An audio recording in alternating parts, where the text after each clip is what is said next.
you know, he this figure of Monk in the Monk in the drum and the drum solos. You know, I had been, like I say, I had been playing with all these groups. You know, fast, even Maynard, because Slide Hampton had all these fast arrangements and you know, the Market Jazz and even Don Sebesky, even Willie Maiden had that Back in the Satellite Again. Right. On that album we did, Night at Birdland. Mm-hmm. And that was fast, way up tempo flying. You couldn't tell me, nobody in the world could come and tell me that, hey, look, my God, after me kicking out that stuff there, man, look, that's that's the complete end to playing, to be able to get off the stand and to hold that beat that fast. Yeah. And that's the hardest thing in the world. I'm sweating and when I go to go get with Monk, and Monk had said to me, "Hey, I bet you don't want to play fast all the time. You want to solo and play fast." And so I says, "Well." He says, "Oh yeah, all drummers, all of them, all of them that way. They want to fast and soloing and throwing the sticks, and that's when you really play. I mean, that's the hardest in your estimation." I said, "Well, yeah." He said, "Well, it's really hard, to play slow than it is fast." And swing, he says, and create something while you're doing it, playing slow and swinging. I said, and he got, I think it was the first night. Yeah. Hey, I went with the first night, not in, this didn't happen now in, as I said before, I opened up the 5 spot. Okay. I had come back. Right. That's when I rejoined him after I left Lena. And he had heard me with Maynard, because Maynard was in Detroit. We did a jazz festival. Maynard's band was there, and Monk, was listening at me because I had played with him, and he heard me with Maynard. He heard me with Sonny Rollins. Sonny, who played, right. How Sonny can go. I'm playing. As Monk gets up on this, Charlie Ross and John Orr. We're at this is at the new 5 spot now. That's the one on by Columbia. Right around 8th. What is it? 8th Street, isn't it? I don't know. I think no. That's this was when they call it was he was at the when I went in there with John Orr and stayed so long with Charlie Rouse, John Orr. It was at the 5 spot on 8th Street. See, man, Waverly Place. Anyhow, he gets up there and first set.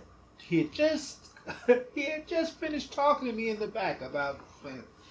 He goes up to the stand and he's got his hat on. The place is mobbed. It's packed. He starts off the tune. Ba-dum, ba-boom, boom, boom, ba-dum, boom, boom, ba-dum, bing, boom. Cha-dum, ba-dum, boom, boom, boom, ba-dum, dum. Ta-dum, ba-dum, dum, dum, dum. I'm saying, ba-dum, dum, dum, bang, dum, boom, ba-dum, dum. And I'm saying to myself, wait a minute, I don't even know what's. And the bass, John Orr's boom, doom, boom, doom, doom, doom, boom, doom, ba doom, dum, boom, ba doom, dum, boom, ba doom, ding, dang. He said, nah,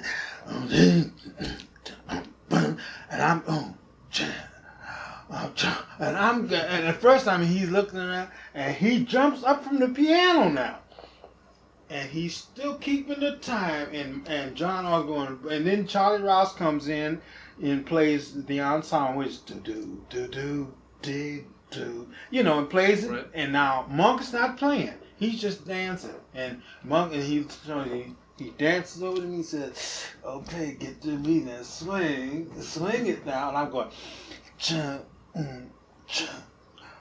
And I'm saying, well, I'm wondering if I'm doing it, and every beat, I couldn't look out at the audience, and you couldn't look who was coming in the door, or looked out at my shirt to see what time it was. It pulled me right, because everything was, I had to swing, and the bass, John R. is a boom, boom, boom, boom, boom, boom. And I'm saying, oh my God. And I'm playing slow. And it's the hardest thing for me. And Monk would dance with me and say, okay, Frankie, come on now. You see your kids, they're going to swing now. You see, shit, I told you, shit, it ain't easy. It ain't easy to swing your jig playing, so I told you that, shit, didn't you? Come on. Does he give you solo? Now, I'm glad you mentioned that. I'm saying to myself, well, I'll just keep the time and get with John R. Says I know I'd never get a solo. And then after that, he went and played his little solo. Monk did after Charlie. Yeah. And blink, boom, boom, boom, boom, boom, boom. And then after that, he jumps up. Drums got it. You got it. Drum solo. And John R. still playing the bass. Boom, boom, boom, boom, boom, boom, boom, boom, boom. He said, "Solo, John. Frank is gone. Well, now so John stops. The tempo's down here. Boom, boom. He says solo." And then I go, bam. I said, oh my God, what do I do? And look, I have been playing all this, like I said, all this fast stuff with all this, everything's just coming to you. Even if you miss a beat, the people don't know because you drop your stick and you keep on, even if you lose your ideas for a whole two measures, it don't mean nothing because people don't know it. But I'm down here. Monk said, "Drum solo. Let me hear some shit, Frank. He says, don't be bullshitting. Let me hear some. Let's play some shit." I'm going, boom, and I'm saying, boom, boom, boom. Then I go, boom, and then I'm going to do something I can't do because I haven't been into that category. He says, and keep the time on. Here's the tempo. Don't play some shit that you don't know nothing about. And I'm going boom. So all I could do, because I never knew how to put a paradiddle in there, because I never put a paradiddle in a beat like this. Yeah. And if I put one in there, I couldn't. It couldn't go paradiddle. He says he wants it to make sense, so to go paradiddle. So I can't do that. I can't put a ratamacue because a ratamacue don't even go into that ratamacue. I can't do none of my rudiments. So I'm saying, well, shit, this man has put some shit on me that I can't even play. I can't even play my damn rudiments in. So what it is, it's a different approach, a different musical category altogether that I've never attacked. And all these people are looking at me. What am I going to do? I don't want to seem like an ass. You got drummers. You got little Tony Williams. He was sitting out there, sitting there watching me. You got Tootie Heath. All these people, these drummers are in the audience because they had heard maybe me play a little on the gig, at the first gig that I had. A couple of the guys that were in there and they said, well, damn, I mean, they knew that I had maybe been with Maynard and been with Duke. They figured I'm coming back with Monk, I'm going to be wailing. And I'm thinking the same thing when I see these guys. Monk is opening, he's got the whole Randy Weston, all these guys are in the audience watching me. Yeah.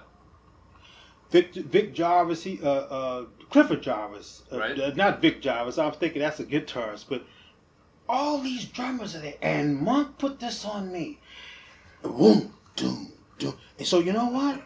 it made me feel not only look like an ass, but I played like an ass because of the fact I had never, and it really showed me up to the extent that I was handicapped. But I got through it. It didn't really make that much sense, but I just did what I could do. I kept maybe rolling and fooled around, and he could sense that it had me stumped. Mm-hmm. And he got back on the piano, and when that set was over, he took the cigarette and he lit his cigarette. He said, "Hey Frank," he said, "you got a match?" And I said, "Yeah, Monk." And I went I wouldn't even, usually when the set is over, I kind of, like drift out in the bars and stuff. Guys, how you doing, man? I was so embarrassed that first set. I went right back with him. He didn't tell me to come with him. I went, well, we go in the back there. Yeah. Had a little room, and he'd say to me, "Hey, you see, I told you, didn't I tell you, Frank, that it was harder, to play slow than fast? You remember I told you that shit? You dig it? You dig it?" He said. You see, you thought I was gonna play all that fast shit, that you was doing out there with Sonny and Maynard, Yeah. Ferguson. When I saw you out in Detroit playing all that, that's cool. But you see, cats, most drummers don't think, like they don't think this shit can swing when it's slow. That shit, they think that shit is easy to do. You dig? And you know what? I couldn't say. You must have been ready to kill him, man. I really, but you know what?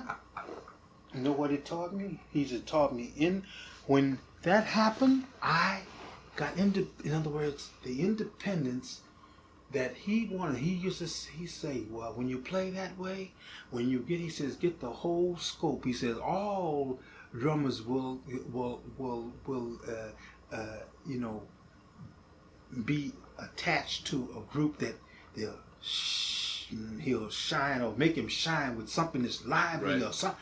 But how many of them will? In fact, he says very few. There are very few musical arrangements that will even. He says, I think a drummer is part. The drummer, that's the time. If it's a regardless, if you're playing, he says you're swinging or jazz, it can go in anything. He says, I even can accept. He says a ballad. He says a ballad can swing. Says I like a cat to even. Sometimes you go in and swing a bit. I play it on the tempos that have to be just just a ballad tempo. She says I like to double up. In other words, what you were saying before about that 2-beat thing of Lunceford. That's how Monk. That's why he considered Lunceford, being so great rhythmically because of the 2-beat. And Monk would put that 2-beat even on a. In fact, he got that song these foolish things. Right. Now, if you listen to that. Yeah, you heard it. It's like a stride piano or something. In long meter. And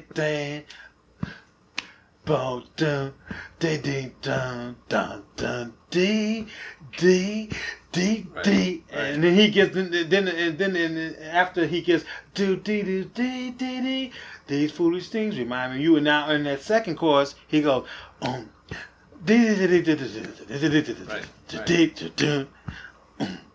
keeps the rhythm going with his and doing all that and keeping chang chang chang all that stuff is just showing you where his conception. So what he was doing is just showing me that, hey, this is where the real concentration comes with the slow concept.